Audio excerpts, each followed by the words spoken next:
Bienvenue mes amis sur notre chaîne Atlantis, la chaîne des monnaies anciennes et rares. Profitez mes amis de la vidéo d'aujourd'hui, car elle est très importante. Valeur du nickel Jefferson de 1965. Le nickel Jefferson a subi de nombreuses modifications au fil des ans, tant au niveau de sa composition que de ses marquages. L'exemple le plus frappant est celui du nickel de 1965, frappé sans marque d'atelier afin de décourager la collection de pièces. Cette pratique s'est poursuivie pendant quelques années avant d'être abandonnée, faute d'efficacité. Le nickel de 1965 est-il donc plus ou moins précieux que les autres nickels? La valeur du nickel de 1965 présente une grande disparité. Une pièce standard, sans marque d'atelier, en état de circulation a une valeur très faible, tandis qu'un exemplaire portant la rare désignation, Full Step, FS, peut valoir plus de $5000 en état neuf, MS. Nous allons nous pencher sur un tirage particulier, le nickel de 1965. Nous examinerons ce qui distingue une pièce courante d'une pièce rare et précieuse. Nous examinerons également l'histoire et le design du nickel Jefferson. Prêt à en savoir plus? Alors, c'est parti.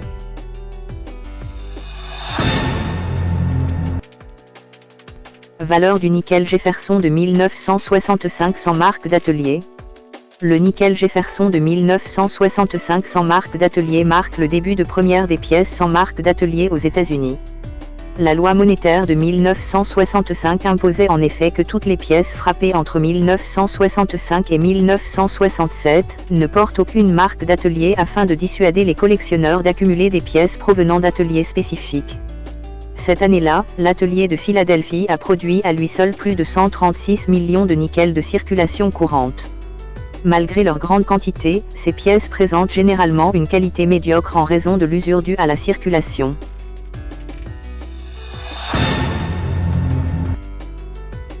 Ce qui rend le nickel Jefferson de 1965 véritablement unique, c'est la variante « Full Step ». Sur certains exemplaires, les 5 marches situées devant le bâtiment de Monticello, au revers, présentent des lignes nettes et continues.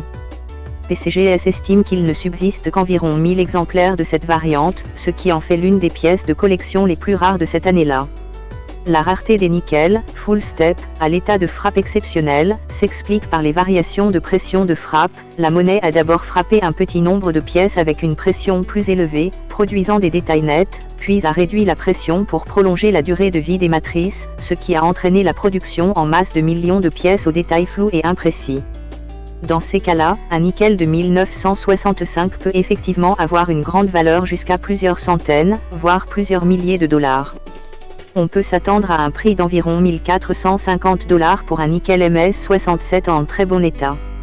Les numismates recherchent particulièrement les nickels présentant la variante Full Step, à l'état de frappe exceptionnelle. Ces pièces sont d'une qualité de frappe si impeccable que même les marches devant le Monticello, le détail le plus fin du motif, sont parfaitement visibles et distinctes. Un nickel de 1965, Full Step, à l'état de frappe exceptionnelle, peut facilement valoir entre $20 000 et $45 000.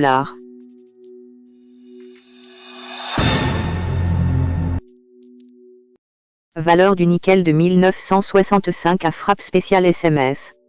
En 1965, la monnaie américaine a frappé des coffrets spéciaux, SMS, et émis des pièces qui n'étaient pas considérées comme des pièces de circulation courante ni comme des épreuves, mais plutôt comme des pièces SMS ou SP. Seuls 2 360 000 de ces coffrets SMS de 1965 ont été produits, ce qui représente une infime fraction par rapport aux pièces de circulation courante. Les pièces SMS de 1965 présentent généralement une finition satinée avec un lustre correct, mais une faible réflectivité. La plupart des nickels Jefferson de 1965 frappés en qualité spéciale étaient en excellent état, car ils ont été frappés avec soin et n'ont pas circulé. Les exemplaires jusqu'à l'état SP67 environ sont assez courants, tandis que ceux de qualité SP68 et supérieurs sont difficiles à trouver.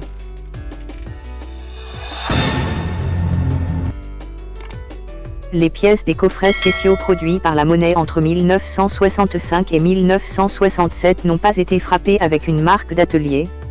Cette conception unique a établi un précédent pour le programme SMS de 3 ans, qui a remplacé les coffrets d'épreuves courants de l'époque. L'idée semblait pourtant judicieuse à l'époque, la monnaie américaine avait toujours eu besoin de variantes, spéciales, de ses pièces courantes, et les utilisait régulièrement. Elles servaient à l'exposition, constituaient des preuves contre la contrefaçon et étaient vendues aux collectionneurs pour générer des profits. Les pièces de qualité supérieure étaient privilégiées, car elles étaient d'une qualité nettement supérieure aux pièces ordinaires. Ces pièces restent des options intéressantes pour les collectionneurs, notamment pour les numismates débutants à la recherche de pièces abordables pour démarrer leur collection.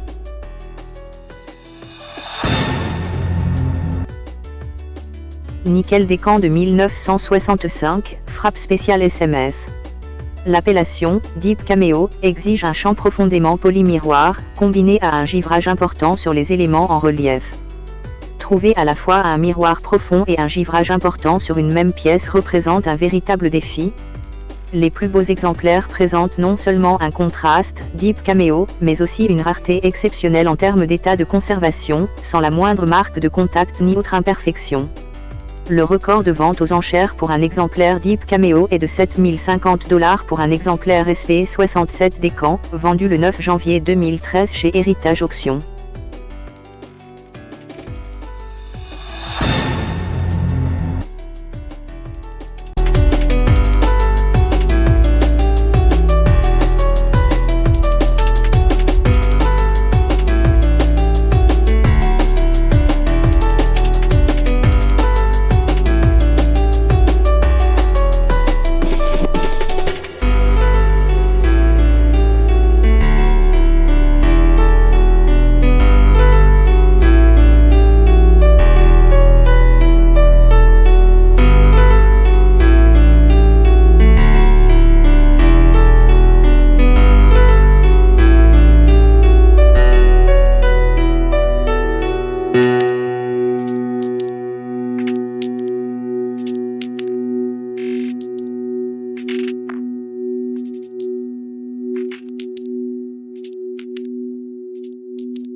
J'espère, mes chers amis, que vous avez apprécié cette vidéo, que nous avons répondu à vos attentes et que nous vous avons apporté de grands avantages dans le monde des pièces anciennes et rares.